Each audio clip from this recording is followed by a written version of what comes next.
विद्यार्थियों नमस्ते।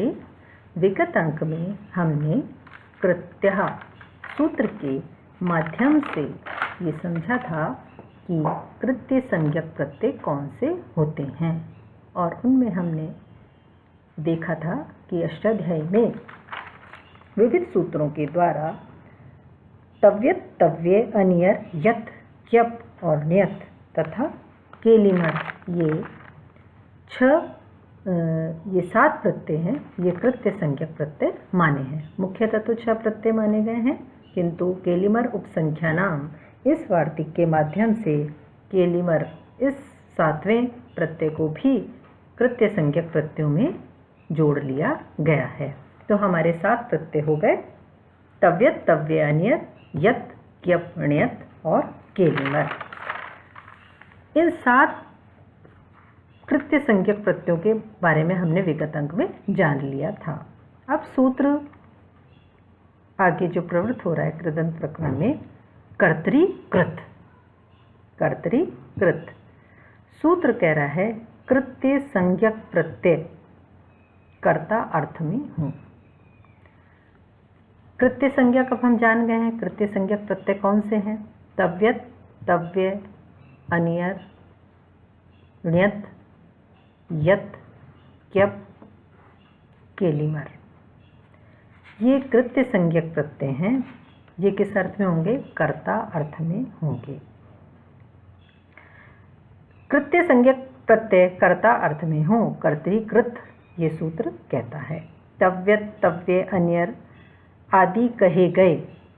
आदि में मतलब हम आगे के जो प्रत्यय हैं, यत् है, क्यप है, ण्यत् है, ये जो आदि कहे गए कृत्य प्रत्यय भी कृत संज्ञक होते हैं। तो तव्यत, तव्य, अनियर आदि कहे गए कृत्य प्रत्यय भी कृत संज्ञक होते हैं, अतः वे भी प्रकृत सूत्र से कर्ता अर्थ में हों।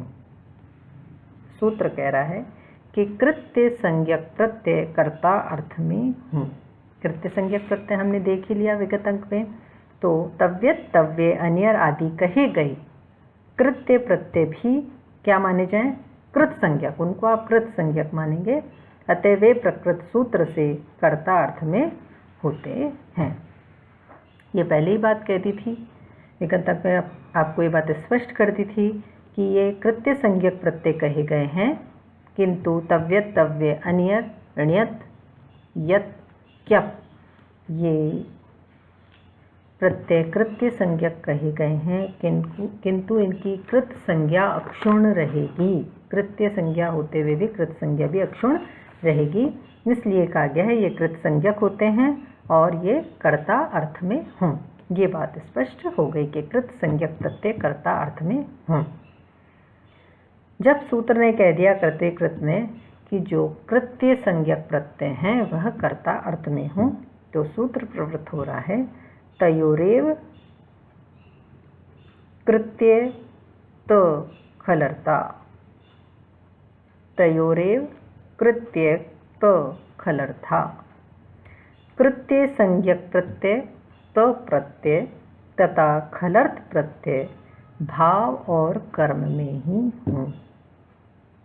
जब कर्तृकृत ने अपनी बात कही कि कृत्य संज्ञक प्रत्यय कर्ता अर्थ में होते हैं, तो सूत्र की प्रवृत्ति हो रही है तयोरेव कृत्य तो खलर्था। ये सूत्र कह रहा है कि कृत्य संज्ञक प्रत्यय तो प्रत्यय भूतकाल अर्थ में प्रयुक्त होता है तो प्रत्यय, तथा खलर्थ प्रत्यय ये भाव और कर्म में ही हों।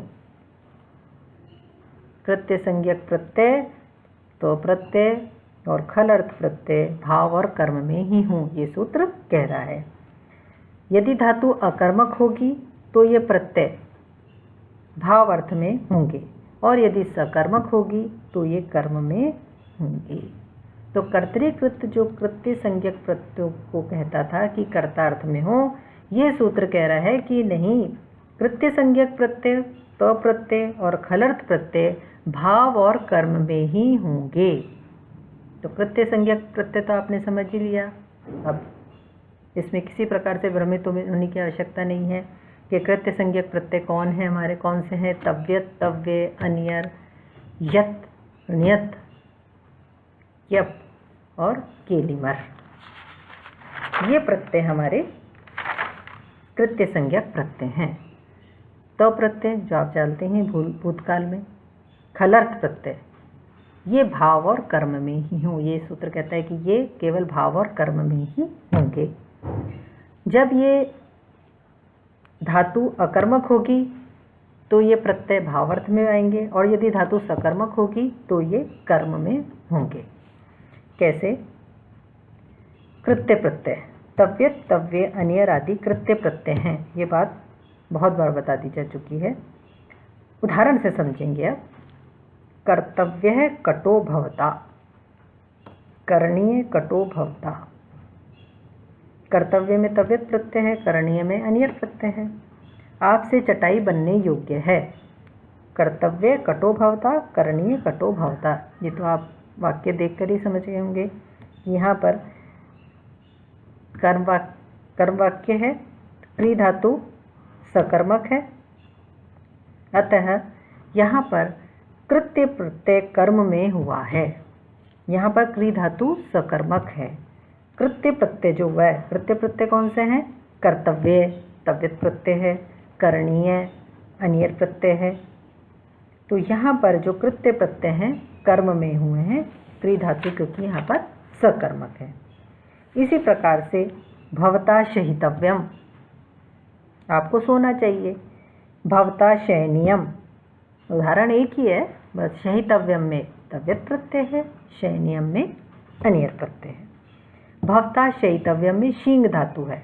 यहाँ पर शींग धातु अकर्मक है, अतः यहाँ पर जो शयितव्यम में तव्य प्रत्यय हुआ था, शयनीयम में अन्यर प्रत्यय हुआ था, ये यहाँ पर भाव अर्थ में हुआ है।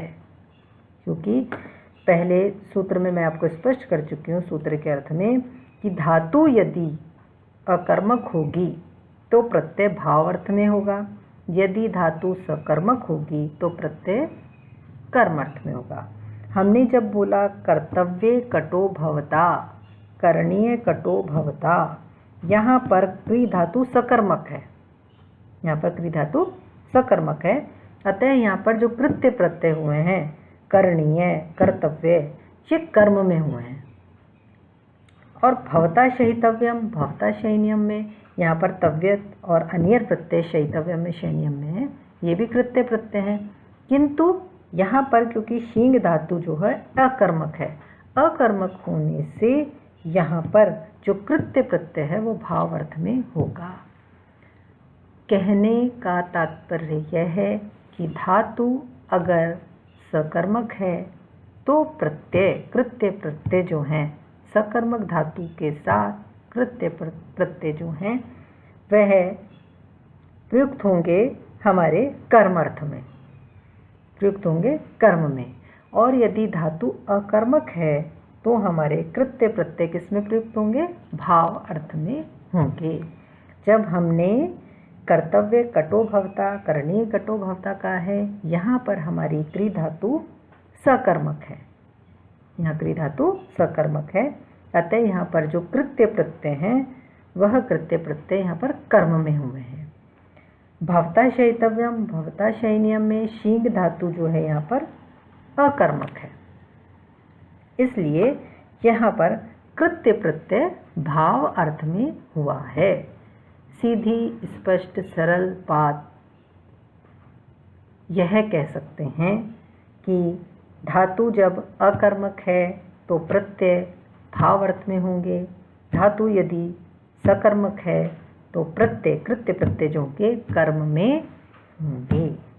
तो ये हमने जो उदाहरण देखा था, कर्तव्य कटो भवता, भवता शयितव्यम, भवता शयनीयम, भवता शयनीयम, शयनीयम, ये हमने यहाँ पर तव्यत तव्य और अन्यर प्रत्ययों के उदाहरण देखे थे।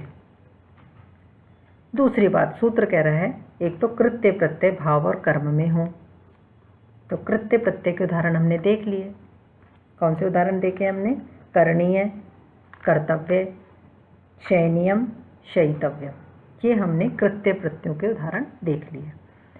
दूसरा प्रत्यय की बात हो रही है सूत्र में त प्रत्यय, भूतकाल में जो गतः, दृष्टः जो हम रूप बनाते हैं, हसितः, त प्रत्यय प्रयोग करके भूतकाल में, यहाँ त प्रत्यय की बात हो रही है। त प्रत्यय का उदाहरण देखते हैं। क्रतो घटस्त्वया, क्रतो घटस्त्वया, तुझसे तेरे द्वारा घड़ा बनाया गया।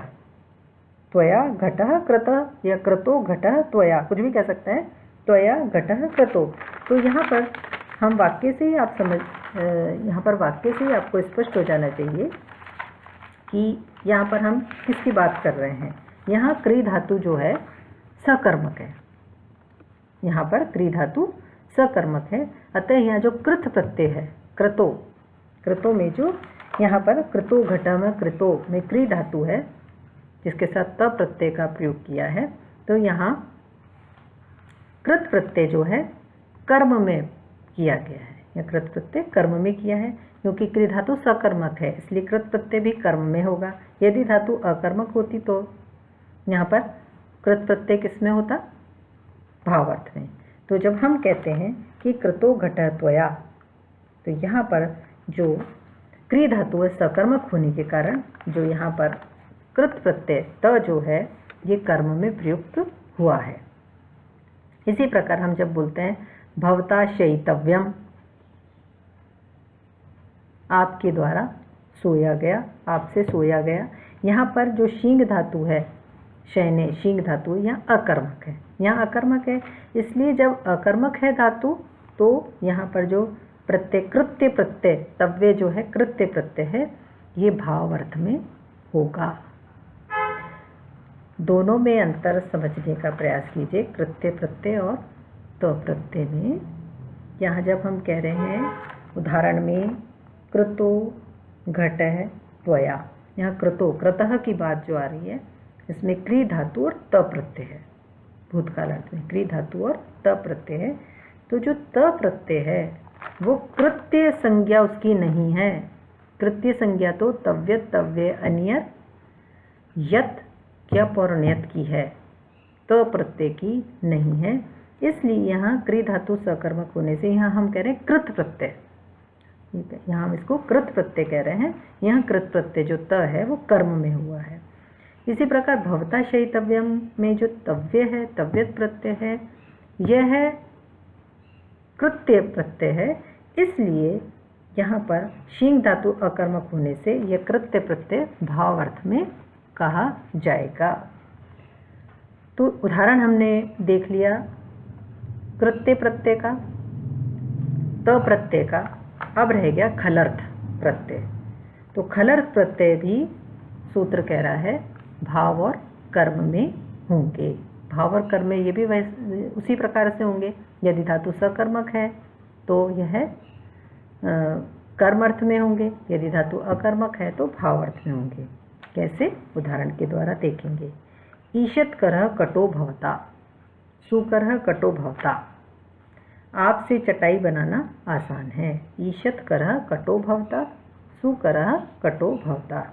यहाँ पर क्री धातु जो है सकर्मक होने से यहाँ जो खल प्रत्यय है वो कर्म में किया गया है। यहाँ पर क्री धातु सकर्मक है, वाक्य आप खुद ही देख लीजिए कि धातु यहाँ सकर्मक है। ईशत करो, ईशत करह कटो भवता, तो यहाँ पर क्री धातु सकर्मक है। सुकरह कटो भवता, इसलिए यहाँ पर धातु सकर्मक होने से जो खल प्रत्यय है वो किस अर्थ में होगा, कर्म अर्थ में। धातु सकर्मक तो प्रत्यय कर्म अर्थ में, धातु अकर्मक तो प्रत्यय भाव अर्थ में। ये समीकरण इस तरीके से ध्यान रखी जा सकती है। कैसे, धातु सकर्मक तो प्रत्यय हमारा कर्म अर्थ में, धातु यदि हमारी अकर्मक तो प्रत्यय हमारा भाव अर्थ में होगा। तो यहाँ हमने सूत्र प्रवेश समझा तयोरेव प्रत्यय त खलता। यहाँ पर हमने सूत्र में समझा कि कर्तृकृत जो कृत्य संज्ञक प्रत्ययों के लिए कहता है कि कर्ता अर्थ में हो, ये सूत्र कहता है कि कृत्य संज्ञक प्रत्यय त प्रत्यय और खल अर्थ वाले प्रत्यय भाव और कर्म में ही होंगे। तो जब भाव और कर्म अर्थ में कैसे होंगे? जब धातु यदि अकर्मक होगी तो ये प्रत्यय भाव अर्थ में होंगे, और यदि धातु सकर्मक है तो ये प्रत्यय कर्म में होंगे। जैसे हमने उदाहरण द्वारा समझ ही ले गया, यहाँ पर समझा ही है। भवता कटो करणीया, कर्तव्य कटो भवता। यहाँ पर कर्तव्य में तव्यत प्रत्यय है, कृत्य प्रत्यय है, और यहाँ क्रिया धातु सकर्मक है, इसलिए कृत्य प्रत्यय कर्म में हुआ। भवता शयितव्यम, भवता शयनीयम में यहाँ पर शींग धातु अकर्मक है, इसलिए कृत्य प्रत्यय भाव अर्थ में हुआ। इसी प्रकार से त प्रत्यय में भी हमने समझा और खलर्थ प्रत्यय में भी समझा। तो कुल मिलाकर सूत्र का कहना यह है कि कृत्य संज्ञक प्रत्यय, त प्रत्यय, खलर्थ प्रत्यय भाव और कर्म में ही होंगे। धातु जब अकर्मक है तो भाव अर्थ में होंगे, धातु जब सकर्मक है तो कर्म में होंगे। शेष हम अगले प्रकरण में देखेंगे।